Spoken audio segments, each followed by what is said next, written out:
this business. And we all know that all the blessings and beautiful things that will happen and is happening in this business is because of God's goodness and kindness to this family. So before we start, I will be praying for this. I'll be praying for this oil. And then, ang gagawin po natin, ipapahid natin yung oil dito sa doorposts, symbolizing that we are inviting the presence of God to be in this business. And after that po, I will be praying and then we will lagay natin yung mga oil and then they will cut the ribbon and papasok po tayong lahat. Okay, so let's pray. Father, we thank you for today. We acknowledge that you are in our midst. And we thank you for your goodness. Today is a celebration and a testimony of who you are in the life of Tito Richard, Tita Mylene, and this business. And we continue to honor you by giving you praise and dedicating this business and giving this business into your hand. And as we come, Lord, as we enter, we ask the presence of the Holy Spirit, symbolized through this oil, Lord, to make its presence known so that everything that we'll do, Lord, will be blessed according to your will. This is our prayer in Jesus' name. Amen. So lahat po tayo, kukuha ng oil. Meron po siguro kailangan tumulong. O na ay yung itong munang doorposts. Hindi ba nakarating yung oil sa inyo? Okay. Oil. Dito po. Dito. Ayan. Okay. Bago tayo papasok. Lahat ba? Mag-post, ano daw? Oo, lahat tayo. Lahat tayo. Ha? Pwede rin dito. Ayan. Hindi na amin yan. 6A na yan. Ayan, okay. 6A na yan. And then we'll be asking Tito Richard and Tita Mylene and whoever is a member of this business to cut the ribbon. Sino po? Yung dalawa and the managers. Staff, managers. Okay. Senior. Follow, sige. Follow Managers, our- go. Okay, yan. Ay, Adin. Bakit yan? Sorry. Hindi ka dito, Marcos, kabila. Oy, mga aliporas ay mga left sa side kit dito. Yan. Kakat na? 2, 3, go. Okay, 3, 2, 1. Yay! Mabuhay ang bagong kasal!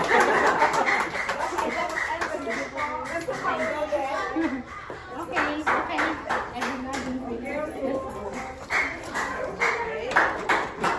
Po, eto na tayo. Ito yung points. Oil, Later yan. Lagyan yung mga table nyo ng oil. Madaanan daw lagyan ng oil. Ay, oo.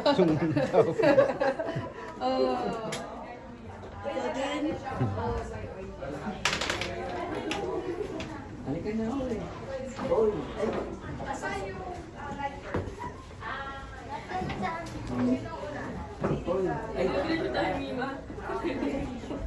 Ay, ito pa na po na nag-yun.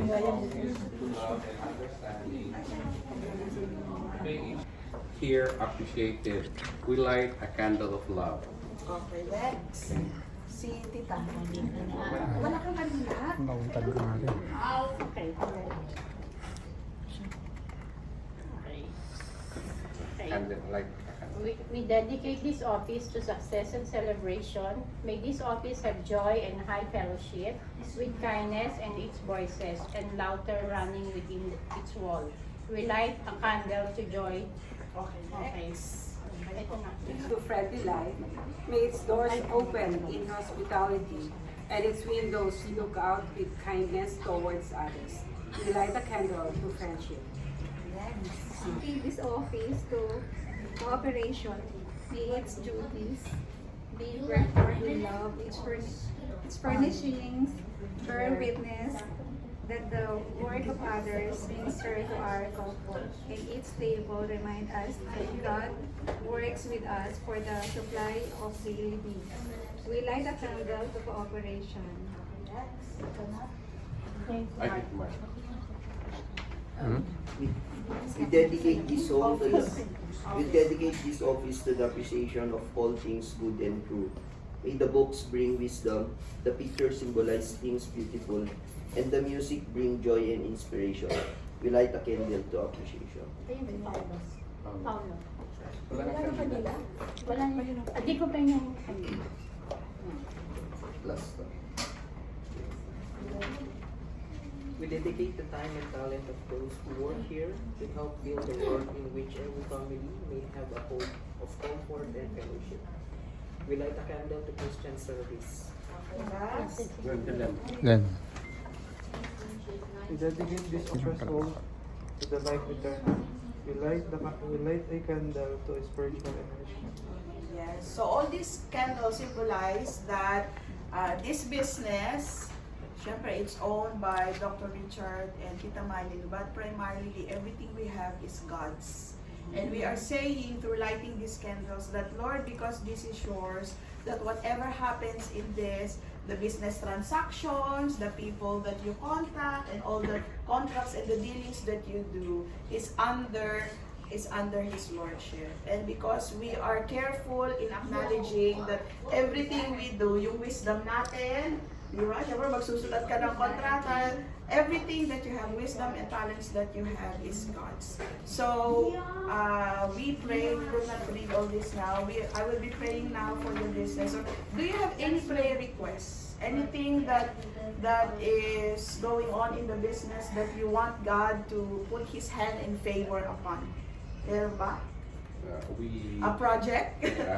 We manifest winning in our bids, kaya being considered in all our proposals, and of course, love, good health, and harmony in for all of us here, and of course, the success for all our projects. How many staff do you have?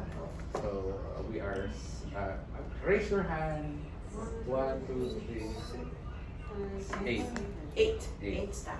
Okay, 8, 9 ka, ma'am, yung dito na. Okay, so let's pray. Father, you've heard this request, and we acknowledge that you are good to us. And Father, we pray that all the transactions, all the biddings, all the projects, Lord, that are hanging, that we ask that you move your hand and make way, and that favor, Lord,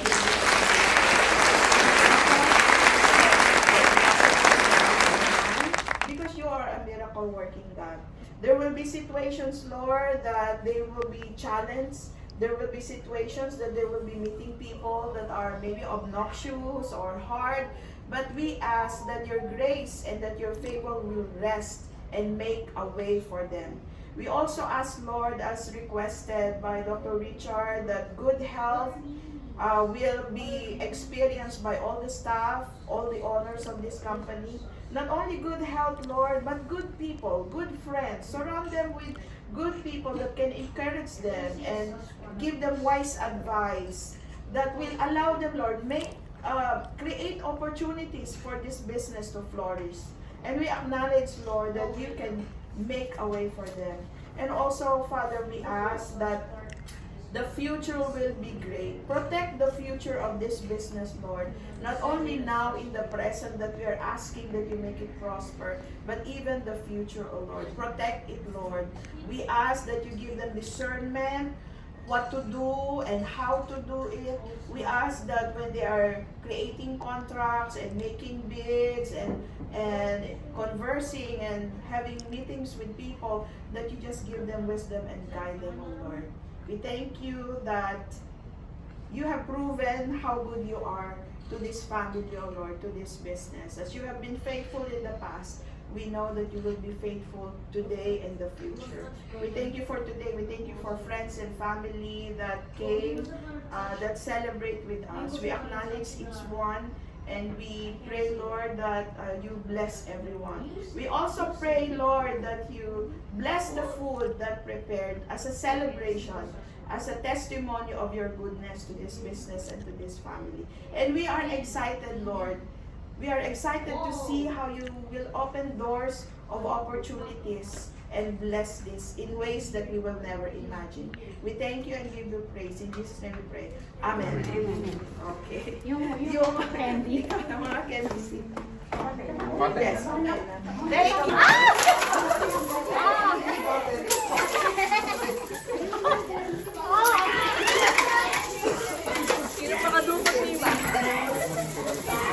you. Dito, bro.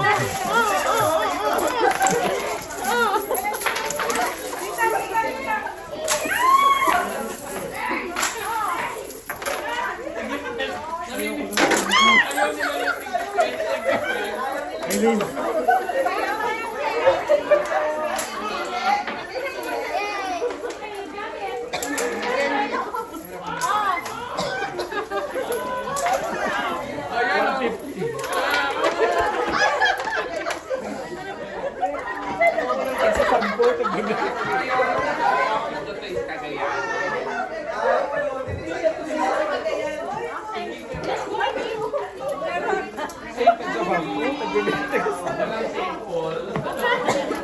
Yung papel daw, yung papel wala.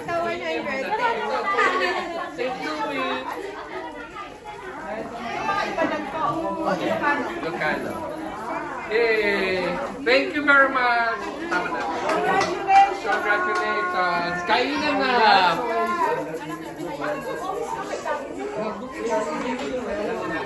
I went to the back. Saan yung Congratulations.